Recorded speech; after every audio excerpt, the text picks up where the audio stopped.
Good morning, my fellow yoga travelers. I'm mighty glad to be alive today, and I hope that you are too, as we continue to live, laugh, love, learn, linger, and live the life we love. Well, it's Thursday, so it's my story day, but I'm going to read this story, beautiful one from How Can I Help by Ram Dass and Mirbai Bush, at the end of my little Dharma rant here. So let's just get into it. For my disappointing affirmations, right, here's one for you. I just love it when I randomly find myself thinking of a horrifying moment from my past, and my brain is immediately like, but wait, there's more. Yeah, so chew on that for today. All right, my journal writing friends, get the psychological juices flowing when you ask these questions. How are you going to ensure that you take better care of yourself in the future? Take a quick inventory. Let's assume you are taking care of yourself. There's always something we can tweak, or maybe there's something you're avoiding. And it's part of your own self-nourishment, self-care. We can ask for support, we can get help from other people, but so much we have to do for ourselves. So how are you going to ensure you take better care of yourself in the future? Let me know how you're going to do it. I'll let you know what I'm doing. Now, my teacher always says, yoga is cosmic. So many people think of it as something that's cosmetic. And even though you could look at the industry now that's happened, because this didn't happen in 1970 when I began, people are selling yoga, retreats, yoga workshops, yoga vacations, yoga props. It's created an industry, a boost to the industry, and it's provided employment for many, many people in a certain way. But you got to watch out, because the economic search engine that runs capitalism is not the same as the engine that runs yoga. That's why our teacher used to say, you're all swindlers on the yoga stock exchange.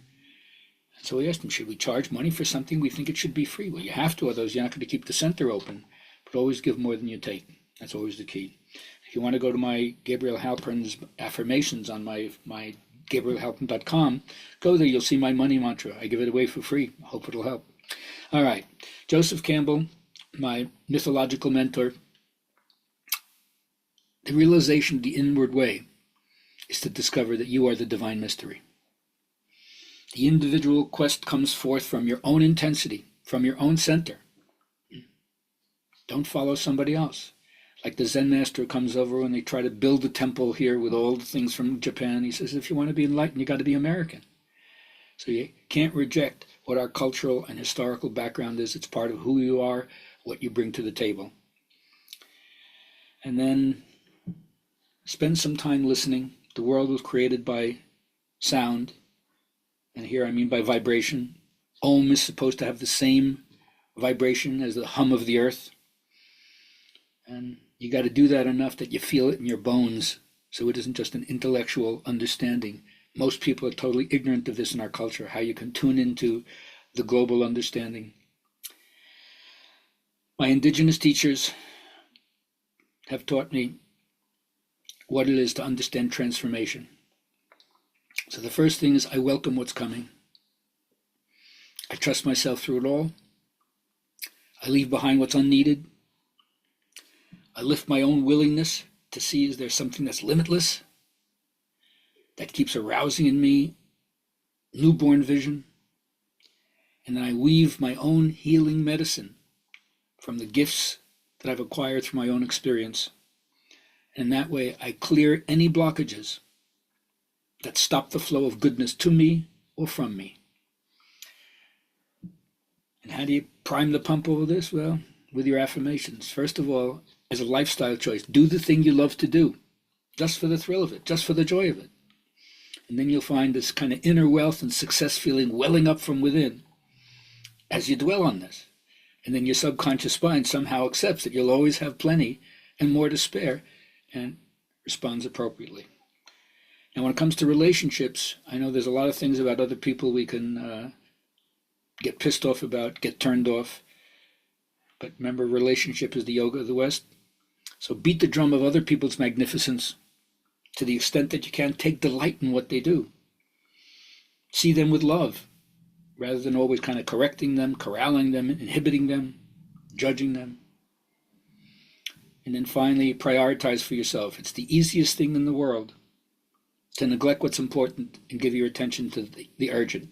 Like if your house is burning down, you got to get out of the house. It takes precedent over everything else. But if you create a lifestyle where you're always putting out fires, then the important thing goes to the back burner. And it's a great skill to tell these two apart and assign the correct amount of time to each. And that's the way it'll free you to give yourself the best work that you can do, both for yourself and for the world. All right, that being said, here's my little reading for you. It's a beautiful thing. A physician had a man come to their practice with bone cancer. He had his leg removed at the hip to save his life.